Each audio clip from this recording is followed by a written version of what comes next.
Thanks, Tammy. Welcome, brokers and the iTOO team.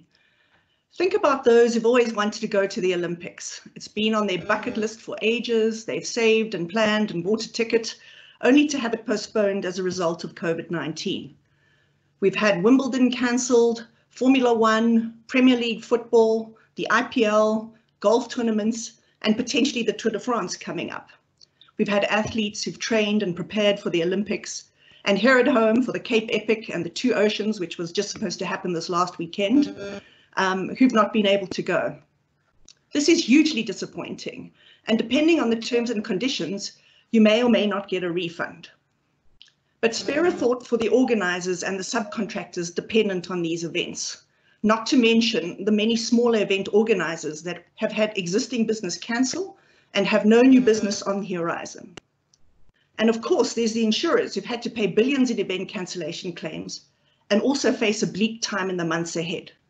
This is an extraordinary situation, a highly unusual event, which has come out of nowhere and sent shockwaves through contingency insurers.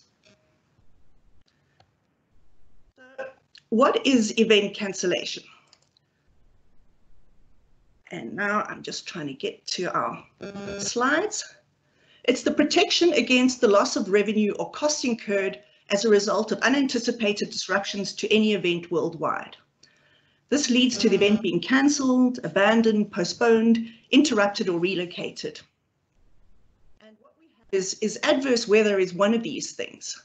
And it's normally the one we worry about mostly. In South Africa in particular, because of our excellent weather, most of the time we have a lot of outdoor events. But not so long ago, I was referencing the Australian fires, which were causing event cancellations down in Australia.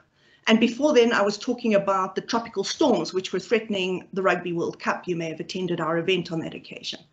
And these are localized and specific occurrences that have really become a distant memory and pale into insignificance compared with what has happened with COVID-19. Now, who would buy this cover? Typically, event organizers, sponsors, venue owners, broadcasters, subcontractors to the event. In fact, anyone who has a significant amount to lose if the event gets cancelled. The wording covers everything that's beyond the control of the buyer. So it's an all peril, all risk cover that will cover everything apart from what's excluded. So unlike other insurance policies which actually list the perils that are covered, this basically covers everything unless it's excluded. And what is typically excluded would be something like an act or a threat of terrorism, or a communicable disease, in fact. Although these are excluded, they can be brought back as an extension to the policy. Now, the policy covers the financial loss, the irrecoverable expenses, the money an event organizer has paid that they can't get back. And if they've insured the profit, which they can do, that would be the money that they clearly expected to earn had the event gone ahead. The policy also is, I think, quite extraordinary in that it'll also pay the additional costs that aren't in the budget that was initially provided up front. So normally what we do is when we're underwriting an event for cancellation, we'd ask for a budget of all the expenses that are expected to be paid. And that's what we would typically use to come up with the sum insured. Now, the policy will also pay additional costs that aren't in that budget and that was initially provided to avoid or reduce a loss. And this would be things like booking an alternative venue or rescheduling the date. And you'll see this playing out with the Olympics being postponed. Greg will get into that in a little while. So we have the Olympics being postponed, and the policies that were put in place for event cancellation will also pick up those postponement costs. Typically, the postponement hopefully would cost a lot less than if the event was cancelled, but that would be covered by the policy. Now, the buyer of the insurance, the client here, has an obligation to act as if they were uninsured. They can't simply say, we're insured, let's cancel.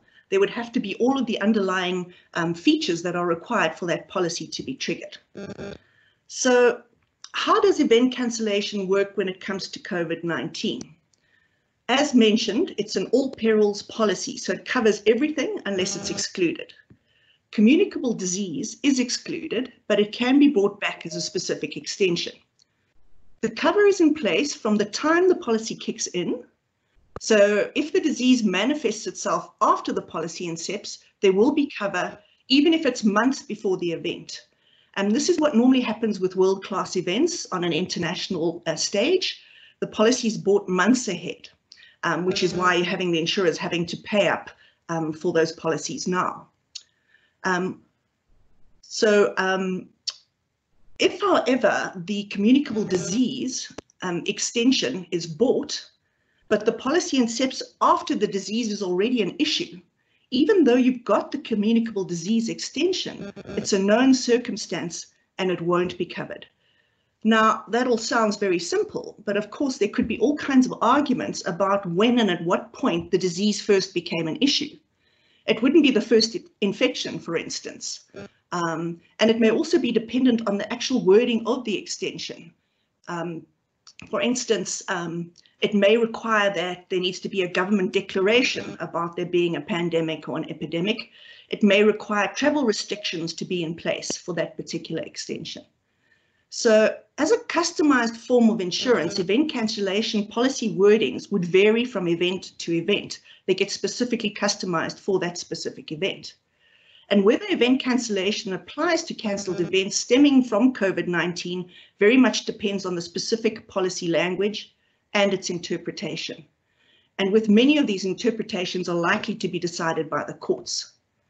Now, you could find sympathetic courts that, and in fact this is probably going to be the case, that are going to give a broader interpretation of the contract language, which may not be insurer friendly. And this is particularly the case in the US. Just as an interesting aside, I was reading an article about social inflation, which describes societal trends that have contributed to the increasing cost of liability claims. And in the USA, they found that jury demographics, and I suppose this makes absolute sense, is having a huge impact. But what is interesting is the emergence of millennials in juries, and they've contributed to this increase in liability claims and costs, because generally very few millennials view business as having a positive effect on society. And a fair chunk of them have said that they don't trust business leaders as sources of accurate information.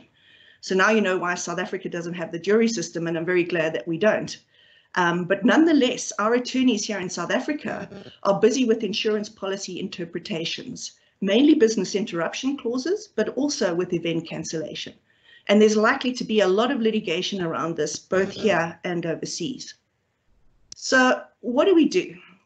Pretty much get in early. We as insurers are on risk, as I've said, from the time the cover incepts. And if any issues arise later for which you have cover, like a global epidemic or pandemic, then that's our problem as the underwriters. If there's an existing issue that we're aware of, then this will be excluded. And here I get a bit nostalgic and long back for the carefree days in South Africa where these sorts of issues were typically load shedding and service delivery protests. Now we need to deal with a global pandemic. And it's important for you as a broker to make sure that you discuss this cover with clients who have a financial exposure to events being cancelled. You don't want your client complaining to you after the fact saying, you never told me that that cover was available and you knew that I deal with a whole lot of events and that I'm out of pocket if events get postponed or cancelled. Now, as I mentioned, where there is a communicable disease extension to a cancellation policy, this is triggered and it then becomes our problem as insurers. And boy, is it a problem. Now, Greg is going to take you through the event cancellation fallout that we've had as a result of COVID-19. Greg has been a broker in sports and entertainment insurance. He's passionate about sport. He's represented South Africa in hockey and continues to do so. He was supposed to play in the South African Masters Hockey World Cup, which unfortunately was also cancelled and I think maybe postponed due to COVID-19. And I'm going to hand you over to Greg. Good morning. Thank you, Melita. Let's get, hope everyone can see that. Many thanks, Melita. Will you let me know if you can see that new screen? I can. Thank you so much. It's wonderful to have you all with us today on this edition of iToO. Melita has given us her technical insight into the product, and I'd like to extend some practical thoughts to you as brokers and vicariously through to your clients. Many of us live in an optimistic state of mind and will often ask ourselves, what could possibly go wrong? Take your minds back to where volcanic dust clouds over Iceland appeared and caused enormous disruptions to air travel all over Europe for a period of 6 days in April 2010, and thus affecting attendees at many global conferences and business events. People were unable to fly, and as a result, non-appearance of delegates became a major issue. Just last year, Typhoon Hagibis had a major impact on the Rugby World Cup in Japan. Heavy rain, destructive winds, and this massive storm caused the cancellation of 2 pool games and almost stopped a third. The Japanese authorities were reminded of the devastating impact of Typhoon Ida in 1958 that caused the death of some 1,270 people. And so, understandably, they were taking no chances when they made the decision, together with the Rugby World Cup local organising committee, to cancel those games. But think for a moment, had that tournament been cancelled there and then, of the devastating impact it would have had on us as a nation, and had our beloved Boks not won the 2019 Rugby World Cup. Melita has talked about the Australian bushfires and how they impact and how they've been impacted on events, and in particular in cities like Sydney, Melbourne, and Canberra, where many events were postponed, relocated, and even cancelled. And as this year began, the first of the year's tennis Grand Slams, the Australian Open, was disrupted by these fires, and there was some talk of it even being cancelled. And so think for a moment where you were on the 1st of January this year, beer in hand perhaps, wondering what the year held in store, making your plans, defining your resolutions for the year. I mean, what could possibly go wrong? In 2015, Bill Gates gave a TED Talk. TED stands for Technical, Entertainment and Design, and is shared with many subscribers worldwide. Bill Gates was then already warning us that the world was not ready for an impending global pandemic, and how right he was. If I'd asked you at the beginning of the year where Wuhan was, you probably have no idea. We sure know now. So let's look at the facts. The first reported death came on the 9th of January from the city of Wuhan in China. It was labeled a pandemic by the World Health Organization in March 2020. And as at today, that number now incorrect. It's 1.9 million infections worldwide. Interestingly, it took just 83 days for the first 50 deaths, or 83 days rather, and just a further 8 for the next 50,000 deaths.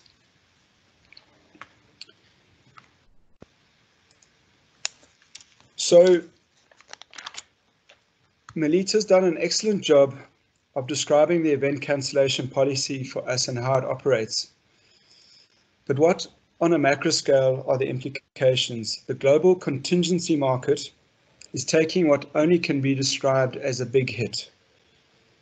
I haven't been able to find the exact value of the global contingency markets either outside of South Africa or locally, but there is no doubt that there are going to be heavy losses, particularly from infectious disease claims. Our London colleagues, in conversation with them recently, are warning of possible job losses and up to 50% of the market potentially disappearing. The hardening market will continue, no doubt, and definitely rates will double, if not more. So what is the effect on all of us in the South African context, us as insurers, you as brokers, and of course the consequent increase in premiums for our clients. If we go back to the beginning of March, there was much uncertainty and evaluation taking place in the events industry as a whole. Things were happening at an unbelievable pace. My mind was boggled at how quickly things were taking place. Event owners needed to seriously consider their options. Evaluating their position was the key. And some of the lockdowns nationally hadn't even occurred, particularly not in our country. And things were just continuing to happen at this unbelievable pace. Real-time adjustments needed to be made, and sometimes even hourly, rather than daily. Many event owners, organizers, commercial rights holders, and sponsors had to consider their positions very, very carefully. Those that had insurance were starting to look at those policies with a fine-tooth comb, while those that didn't were considering if they could survive the storm. And then there was the realization, I think for all of us, that the world was in fact in a crisis. And for a moment there, we all felt like it would not be so severe and that it might pass quickly. Event owners started to scramble to make the correct decisions. What is the impact on themselves? What is the impact on the attendees and delegates? And suddenly, I think it dawned on all of us that this would be a massive impact on the global sports and events schedules. In the South African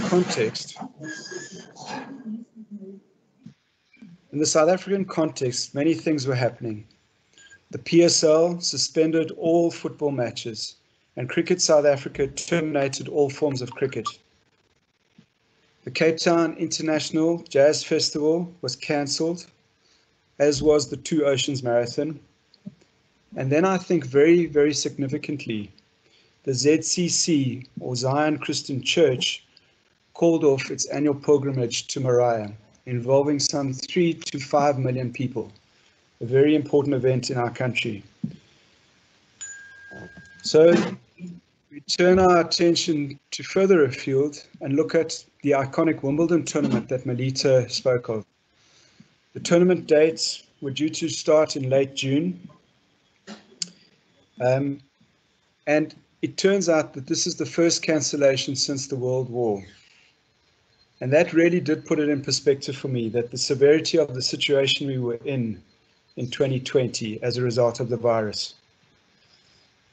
But importantly, in 2002, a not dissimilar set of circumstances, namely the SARS epidemic, had scared the world and convinced the organizing committee of the All England Lawn Tennis Club to start buying event cover, but most prudently to include infectious disease extension. Much of this information is in the public domain, so it can be discussed here. But we now know that the policy was costing some $2 million a year, dating back to 2002, Olympics earlier.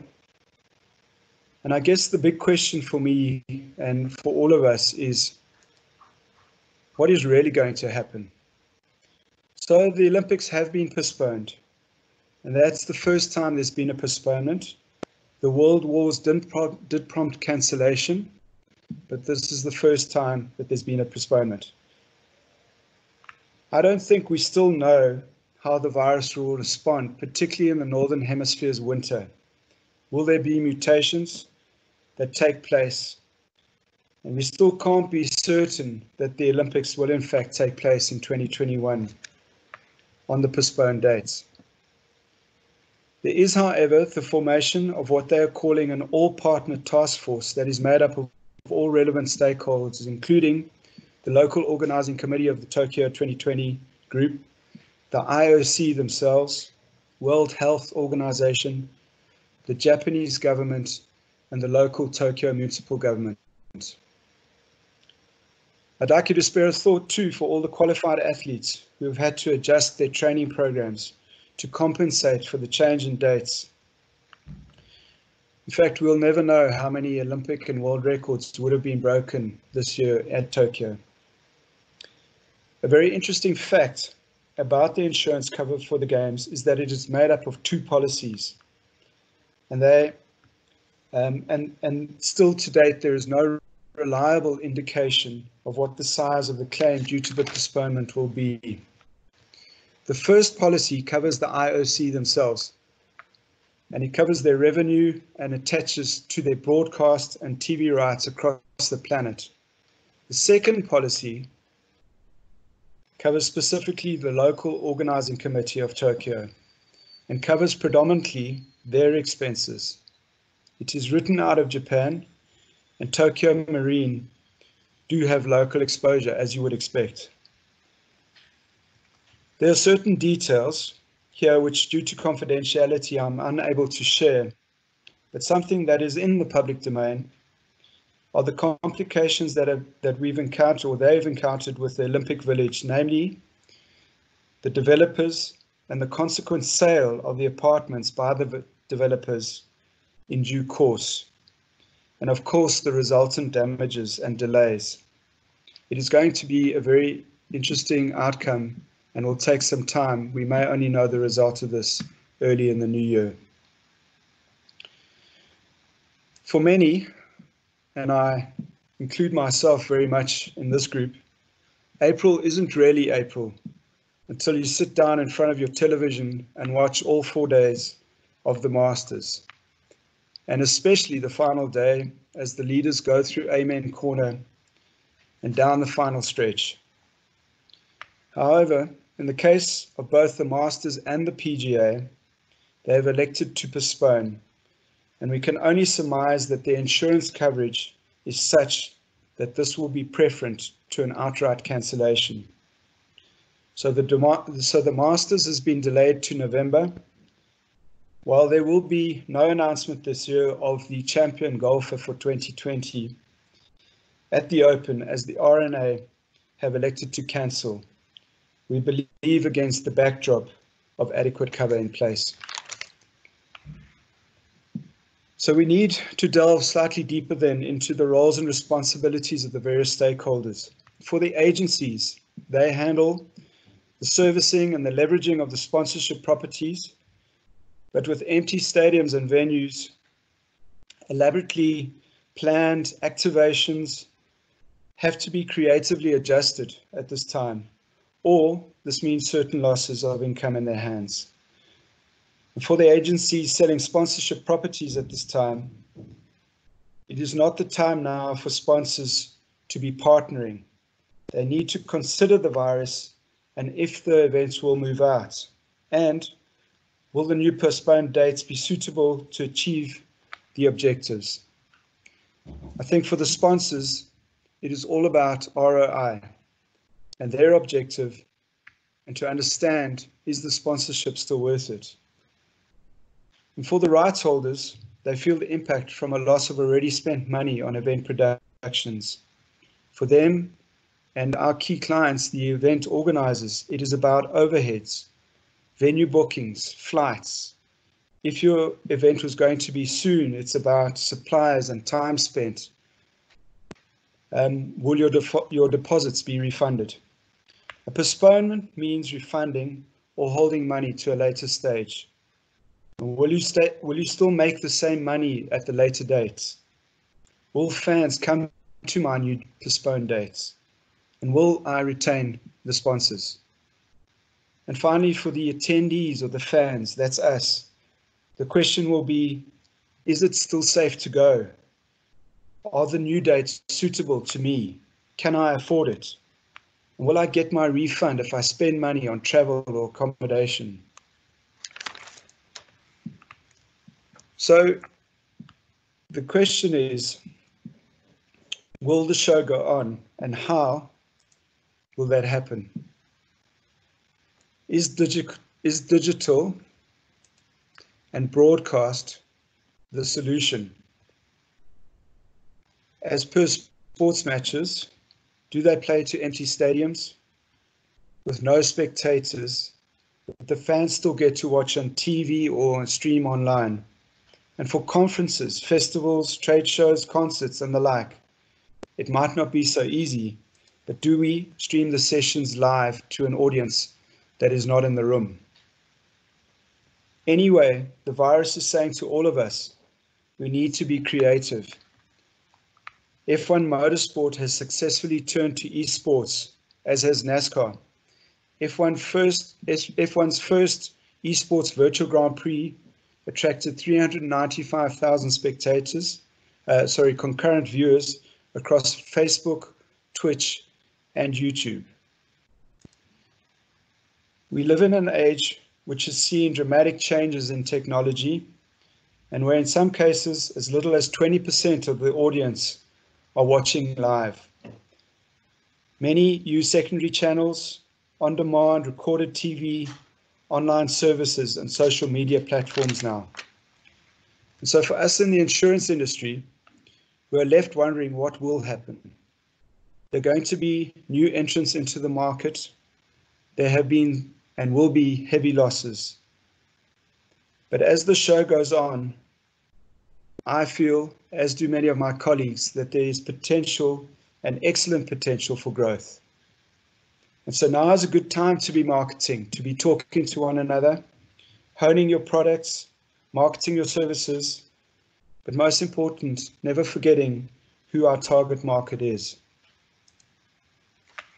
At iTOO, we're starting to follow a fully integrated approach to sports events and entertainment insurance business as a whole. And with you as the broker, our client at the center, we look to build the product offering to cover the entire industry of events, hospitality, film, sports, entertainment, and conferencing. And this is across regions, across the country, and importantly now, into Africa. I'd like to